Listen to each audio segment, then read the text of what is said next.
a very passive style of play against K Gaming. They really did wait to see how they were going to approach this one. INTZ, very aggressive, so therefore Tribe had to respond, but they did so in kind. And a very reserved celebration. I actually kind of did look back at the scoreline to kind of remind myself, did they actually win? It looked like almost INTZ were more comfortable, but we did see the high five in the replay. So Corey giving us the thumbs up. Tribe Gaming looking pretty strong so far. Absolutely. And we talked about how these teams at times can look similar, but the reality is that Tribe like to try and play safe, right? They have incredible sharpshooters on their team. All three of them can pick up any of those sort of longer range brawlers and have a lot of success. They ban away their heavily engaged brawlers. They know that the enemy team are going to have limited resources to close that gap and pressure them down, and they play the slow game. INTZ have very capable long-range players as well. They might need to mirror this strategy to have success, but they're going to run it back with the same composition arc. I gotta say, I do like the fact as well that Tribe are running the kind of more traditional idea here with the Peep, the Tick, and the Piper, which is kind of my preference, but it is a difficult thing. Up against Max and a Pam, you can find yourselves cool, but not Tribe Gaming NA, who are straight into the spawn, getting a swift takedown. 2 stars and the blue star there is their lead, and that's a great start for them. Zulan is turning into a huge problem. Even before that first kill, Firecrow had to body block a homemade recipe intended for Marcel. That would have been a kill for Zulan already. So much danger being caused by his Piper in this right side lane. And Tyron is keeping Tufa's head low. It's going to be hard enough for the G to get close enough to find a connection with that mad hand, let alone be in a position to any real damage. This is a great start for Tribe. Yeah, I was quite sure. I need to look back to see what happened there with the Peep from Tyron. Maybe a bit of a mispiloting going on there, some potential nerves, but still, this is the position where those Peeps do count. His eyes, he's trying to push back through, still go down there. Great amount of pressure. Oh, Firecrow trying to space shifter. That does not do enough too far, then has to tank the front of that damage. INTZ need to wait. The magic pass from Tufa going to get healed up here, but they took so much damage from that Peep. They went extremely low. Another hit from Firecrow. He needs to be careful of a potential homemade recipe aimed in his direction. And with 32 seconds left, INTZ have to make a big push. They need one kill. Ideally, they need Zulan here. That's the pick up they're looking for. It has to be him or other eliminations. Firecrow is playing a risky game here. That one tick, 100 HP, and Marcel trapped into the corner, but putting pressure onto Zulan. Zulan goes down. The pressure being applied back. The blue star with INTZ. Tribe Gaming in. And he picked up this kill, and it's tanked by Tufa. He's still on his feet. The ticket comes in, he's taking him down. That is going to be it. INTZ will take it. That's it. We said Zulan was the elimination that had to be found, and he had his super available.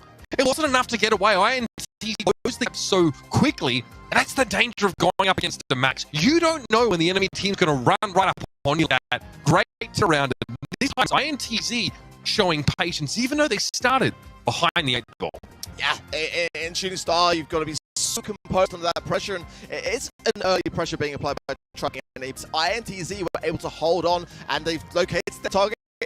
But again, with those Peeps going in on the Nanny side of things, you've really got to make those count, and a bit more airtime would have been better for Tyron there to go around the map a little bit to apply some more damage. They had the timer on their screens, so they could have seen how much they had, but here we got the stats here on the cards. It was 41% damage actually there by Zulan, and that's a fair amount.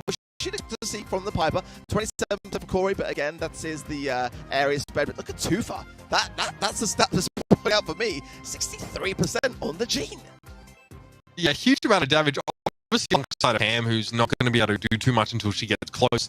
What's ridiculous is Zulan died with his super available. Didn't have a chance to back away, and obviously there's no warp drive being run for Tyron, so standing back in spawn and hoping for something is... well, it's not going to get the job done. We're going to go to the side here now on our first set. Already sparks are flying. Okay, well, this is an interesting one. We're going to see the G coming out for Zulan instead of the Piper. Tyron going to stay on that Annie. Corey with the changes as well on the RTC side. You've got Tufa there on the tick this time around. And the Gene and the Nanny again. So everyone take things through, dropping the Max and the Pam on the side of INTZ is an interesting choice now. So going more for control, and both sides just trying to earn their supers as quickly as possible. This might really come down to Magic Hand at some point here. Both ticks are trying to get close to the blue star, but they're zoning each other out so much. I mean, look at that hit first. Okay, they actually end up taking each other out here. Eyes on Marcel now, who has that hand piece. Oh, he gets caught. That's a huge pickup. 3-0 now, and the Blue Star also much better, much better from Lara than that. Again, a little misparts before, but now that was the right timing for us. And Firecrow was low on HP, so it's a good guaranteed kill for Trump. They connect.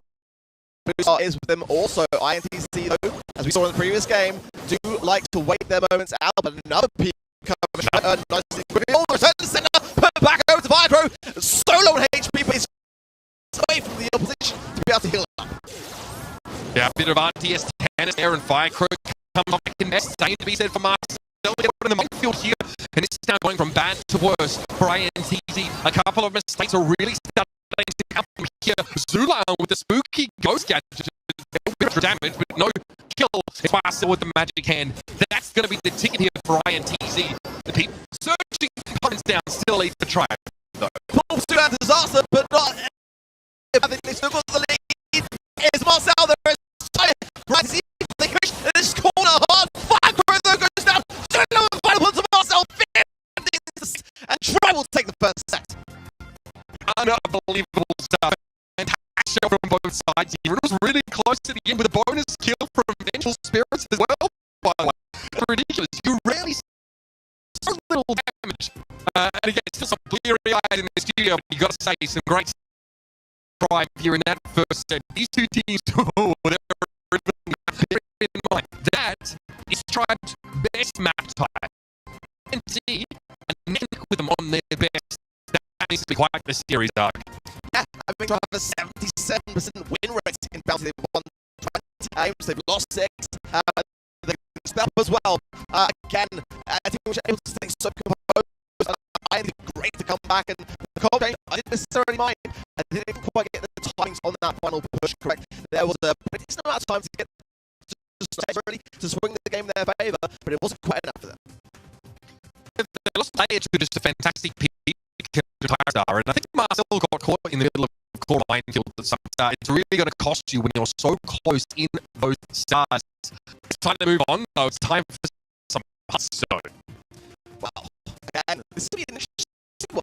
We're low band as well, as we saw a ton of rolling into meta on that map. It's been very interesting.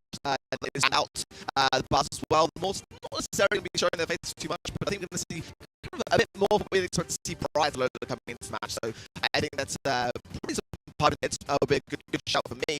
Colt as well, good choice. You could double that on the long range with the Piper. Not my preference, but at the same time, I mean, Tribe Gaming NA do like to run some Pam here sometimes. Some weird night ideas. Yeah, and that Tribe played against SK Gaming and 2-0'd them on this particular map. This just dominated the side lane, if you remember. Burnt to cinders. Disgusting, Mark. Oh my goodness me.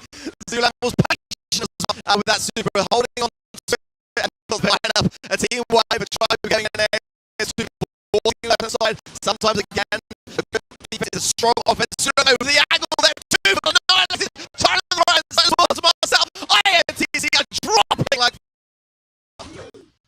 You cannot play Poco double tank against this style of Tribe Gaming. They're too seasoned, too experienced, and very ready to counter this. Look at them, group up together in the middle of the Rory definitely is safe if he gets pressured by sort of ball super. Marcel, sure, he might have his able to take more than Poco here. Look at Firecrow, just getting hammered down as soon as the healing came. So easy to get to back with him. He just weathers the storm. The beatings and Corey cleans Marcel up. Yeah, I've watched Tribe Gaming many a time with to struggle with it, and today seems to be another one of those days. The target gets nice to pick up on the right side. As Dino up to the left, all three prime members of the Tribe Gaming. What can Marcel do there as a measly Poco? Yeah, here it comes. Rushing Hoofers able to release fire. The with Marcel, it's just a trade. Corey can find a kill, homemade recipe for that. Instead, the ready chasing Piper down, but of course, Corey gets back to safety with the super. There's 40 seconds left in the INTZ. They have to go for broke here. All the way for the safe, they dive. The shields are popped on both of these tanks. Firecrow needs to hit hard. Yeah, they've got to fight some hair off, and if INTZ INTZ can keep this rolling in and time these spawns, that they can turn this around. So able to land their shots and land them now. The hill coming in, another hill there from Marcel. If they don't handle this, then fire.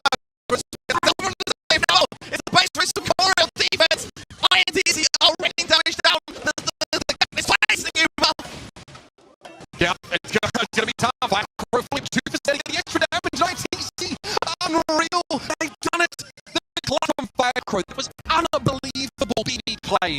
Completely shell-shing Tribe.